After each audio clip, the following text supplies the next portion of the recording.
Mamang chahi May Mari da Kuki Nupi ani Maphi Thongdana meeyam mang da puduna chatkhiba viral chatkhiba video aduga mari Leinana Phajinkhiba meeyoi taret ki case Manipur Da Chathahallu makhoi taret athuba matam da thadok-hannaba leingak hotnadrabadi tongan-tonganba lupsinga pullaga makhal makha kayagi khongjang changsinaba sem sare haina JAC Viral Video for May 2023 ki Convenor Mani Khuman na phongdorakle nongpok sekmai peji laurembam nongbram langmai chet leirong tel khongjang ingaurok sikhong amade athokpam apunba marapai bilup na sinduna ngarang wangjingi mafam amata pangthokpa paugi mifam amada wafam ase phongdokladuna mahakna hai viral video gi case asiga mari leinana CBI na phakiba meeyoi taret asigi case ase Assam da transfer tawkhibana maram oiraga imung manungda aduki matik awaba ohele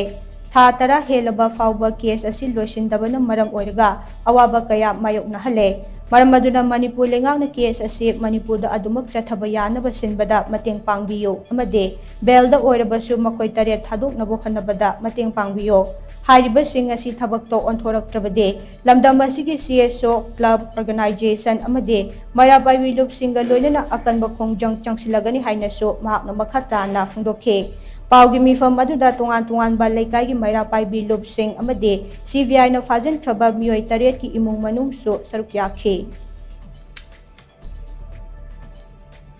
Guwahati da muk chalure Guwahati da chalagaju case ase akhoi